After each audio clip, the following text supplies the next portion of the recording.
उमेदवार जाहीर झाल्यानंतर त्यांचे जे भाऊ आहेत चुलत भाऊ रघुनाथ राजे हे आपल्या बरोबर आलेले आहेत, संजीव राजे आपल्या बरोबर येणार आहेत का आणि रामराजे परत स्वगृही परततील असं आपल्याला वाटतं का? मला काही कोणाशी बोलणं झालं नाही. काल अकलूजला रघुनाथ राजे ते त्याच्याकडे आले होते आणि त्यांनी सांगितलं की फलटण या परिसराचा मताचा पाठिंबा हा आमचे जे उमेदवार ठरतील त्यांना राहील. अगदी पूर्ण ताकदीने आमचे सगळे सहकारी हे उघडच करण्याचं काम करतील हे त्यांनी सांगितलं. त्यांनी नावं सांगितली नाही. तर ठीक आहे, त्यांची इच्छा आहे आणि त्यांची मानसिकता स्वच्छ दिसते. उद्याचा जे 18 तारखेला उमेदवारी अर्ज भरतायत, मात्र अद्याप महायुतीकडून त्यांची उमेदवारी जाहीर झालेली नाही. हे अनेक दिवस झालं त्यांना ताटकळत ठेवलं गेलं. दिल्लीला सुद्धा ते 4 दिवस तिथे थांबून होते.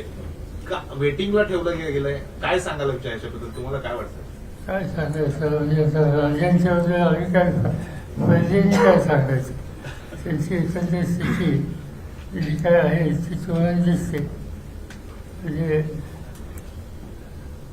उद्याचे जे उमेदवार होणार असं आम्ही तुम्ही जे काही लिहितात छावतात त्याच्यावर दिसते.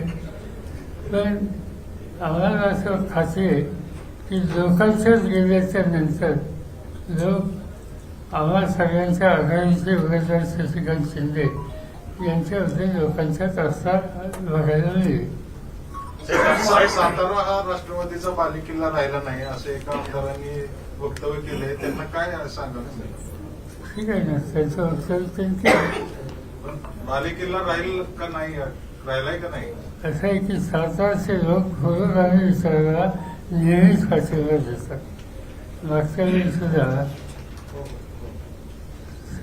मी सिनियर पर्सनचा काळ होता, लाईव्ह इलेक्शन होतं, तिथं तुम्ही सगळे पाहिले सातारच्या जनतेने काय करून दिलं. आणि यावेळेला आणखी एक गोष्ट अशी आहे की महाविकास आघाडी त्यावेळेची जी निवडणूक झाली त्यावेळेला आघाडी नव्हती, लोकांचा अनेक पक्षाचा पाठिंबा होता. यावेळेला आघाडी आहे आणि आघाडीमध्ये काँग्रेस असेल, शेतकरी कामगार पक्ष असेल किंवा रियाजच्या पार्टी असतील किंवा शिवसेना असतील, हे सगळे जेव्हा भावना या निवडणुकीत उतरले तर त्या सगळ्यांचा विचार एकच आहे की देशामध्ये एक एक जागा आपण निवडली आणली पाहिजे आणि एक एक जागा मोदींची कमी केली पाहिजे. आज मोदींची शक्ती, मोदींची संसदेसारख्या ही कमी होणार ही राष्ट्रीय गरज आहे. साहेब, माढा मतदारसंघामध्ये पाठीमागच्या विधानसभा निवडणुकीमध्ये उत्तम जानकर यांनी राष्ट्रवादीकडून निवडणूक लढवली आणि गेल्या 3 दिवसांमध्ये जयश्री मोती यांचा जसा काँग्रेसमध्ये राष्ट्रवादीमध्ये प्रवेश झाल्यापासून विशेष विमानाने जयकुमार गोरे, रणजितसिंह नाईक निंबाळकर नागपूरला जातात आणि तिथं त्यांची भेट घेऊन एक नाराजी सांगतात. आज हे सकाळी उत्तम जानकर यांना नागपूरला घेऊन गेले. त्यानंतर उत्तम जानकर हे संध्याकाळी निर्णय जाहीर करणार आहेत की बीजेपी बरोबर जायचं की मोहिते पाटलांना पाठिंबा द्यायचा. निर्णय झालेला घेऊन उत्तम जानकर घेऊन गेले म्हणजे विमानात जातात, स्पेशल विमान करून जातात ते नागपूरला. रणजितसिंह नाईक निंबाळकर आणि रणजितसिंह नाईक निंबाळकर हा उत्तम जानकरांना घेऊन गेले नागपूरला. विशेष विमान निघून गेले. विमान आमचा माढा मतदारसंघ तिथं एकदम निवडणूक लढत होतो. हा दुष्काळी मतदारसंघ आहे. आमची एकंदर स्थिती सुधारणा दिसते की आमच्या सरकारी विमानांनी जातात. साहेब, आपण 99 पासून आपला पालिकेला आहे, इथे खासदार आपले आहेत, आमदार पण भरपूर आपल्याला दिले. म्हणावे तसे अजून प्रोजेक्ट मोठे सातारा जिल्ह्याला आले नाहीत, नोकरधंदा नाहीत. आपलाच राष्ट्रवादी खासदार इथे निवडून आलेले आहेत. आता काय लोकांपाशी घेऊन जाणार तुम्ही, काय अजेंडा घेऊन जाणार तुम्ही लोकांना आम्ही सांगतो आम्ही काय करतो ते. म्हणजे पार्लमेंटमध्ये तुम्ही जे आमचे उमेदवार पासून दिले तुम्ही त्याचा परफॉर्मन्स बघा, तिथं रेकॉर्ड बघा. प्रत्येक गोष्टीमध्ये जागृतपणाची भूमिका आणि राज्याची भूमिका. सातारचा प्रतिनिधी सातारचं दुखणं मानतो, राज्याचं दुखणं मानतो. साहेब, सगळीकडे दुष्काळाची परिस्थिती आहे. सर्व राजकीय नेते मंडळी प्रचारात व्यस्त आहेत, मात्र दुष्काळ हा मुद्दा असू शकत नाही का प्रचारात? तर दुष्काळ हा मुद्दा नक्की आहे. आम्ही लोकांनी सुद्धा राज्य आणि केंद्र सरकारकडे हा प्रश्न मांडलेला आहे किंवा निवडणुकीची प्रक्रिया सुरू आहे, आचारसंहिता आहे, त्यामुळे काही गोष्टीचे निर्णय जाहीर करायला मर्यादा दिसते. आम्हा लोकांना वाजून ठेवा, पण त्या लोकांना दाखवा. जनावरांना चारा द्या, कॅल्शियमची गरज असेल ती द्या. काही भागात पिण्याच्या पाण्याचे प्रश्न त्याची पूर्तता करा. हा आग्रह आम्ही लोकांनी केंद्र सरकार राज्याकडे केलेला आहे आणि जाता येता आम्ही त्याचा पाठपुरावा सुद्धा करतो.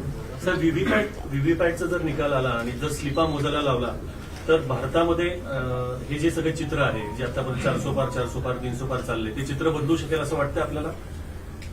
असं आहे, मी काही त्याचा खोलात जाऊन अभ्यास केला नाही, पण एक 2-3 लोकांनी आम्हाला प्रेझेंटेशन दिलं. आमचे एक सरकारी अधिकारी सिंग, ते मध्य प्रदेशचे मुख्यमंत्री होते, त्यांचं नाव दिग्विजय सिंग, ते आणि काही लोकांनी या आत्ताची जी यंत्रणा आहे त्या यंत्रणेच्या संबंधी चिंता वाटावी अशा प्रकारचे प्रेझेंटेशन त्यांनी केलं आणि याच्यात काळजी घेण्याची गरज आहे असं त्यांनी सांगितलं. असं अनेक लोक सांगतात, पण त्याच्या संबंधीचं तांत्रिक ज्ञान मला स्वतःला नाही, पण एक शंकेला जागा आहे असं दिसतं. साहेब, महायुतीचे 3 मेळावे झाले सातारा जिल्ह्यामध्ये, त्यामध्ये अजित पवार गट कुठेही सक्रिय असताना दिसत नाही. अजित पवार गटातील काही मतदार कार्यकर्ते ते पवार गटाला मतदान करण्याची शक्यता वाटते का? असे की आमची जी आघाडी आहे त्या आघाडीच्या उमेदवारांना साधारणतः जो समाजकारणामध्ये आस्था घेणारा घटक आहे त्या सगळ्यांचा पाठिंबा आमच्या उमेदवाराला मिळेल असं चित्र दिसतं. साहेब, तुम्हाला मागच्या एकूणच्या निवडणुकीमध्ये पावसातल्या सभेत आपण चूक दुरुस्त करा म्हणून आवाहन केलं होतं जिल्ह्यातल्या जनतेला. आता उमेदवारी अर्ज भरून आलाय आपण, आता काय आवाहन कराल जिल्ह्यातल्या जनतेला? लोकांनी वाटतं दुरुस्त केली. तुम्ही आता उन्हात उभं राहिलेलं आहे. काय मागच्या वेळी आपण आवाहन केलं चूक दुरुस्त करा, लोकांनी चूक दुरुस्त केली आपल्या शब्दानुसार. आता या निवडणुकीसाठी लोकांना काय आवाहन करायला लागतं? तर बघूया ना कोण कोण येते समज. तर साहेब, त्याला जोडून की तुम्हाला सोडून गेणारे, तुम्हाला जे सोडून गेले ते पुन्हा विधान भवनात दिसले नाही, तर लोकसभेत बी तसंच पुनरावृत्ती होईल का? बघूया आता एकदा अजून नवे इलेक्शन आज सुरू झाले, एकदा कोण कोण उभं राहते, खरी संघर्ष लढाई ही कुणाची आहे त्या गोष्टी स्पष्ट झाल्याच्या नंतर भाष्य केली होईल. सर, बारामती लोकसभा मतदारसंघामध्ये एक भावनिक प्रश्न मध्ये निर्माण झाला. तुम्ही चांगलं घरचं आणि बाहेरचं, आणि त्यानंतर हा प्रश्न ज्या सुनीत्राताईंना विचारला गेला त्यांना अश्रू अनावर झाले आणि त्यांनी काहीच उत्तर दिलं नाही. तर त्याला कुठेतरी फील झालं की तुम्ही जे 2 शब्द वापरले घरचं आणि बाहेरचं, तर त्याच्यात मी तसं बोललेलो नव्हतो. मी जे बोललो होतो प्रश्न काय विचारला, प्रश्न तिथं अजित पवारांनी काही भाषण केलं. त्यांच्या भाषणात त्यांनी सांगितलं की मला निवडून दिलं, मला म्हणजे त्यांना स्वतः निवडून दिलं, ताईंना निवडून दिलं, आता सुनेला निवडून द्या, आणि देत असताना त्यांनी पुढे आणखी काही वाक्य वापरायचं. पवार साहेबांनी तसं उल्लेख तर त्याच्या संबंधी मी फक्त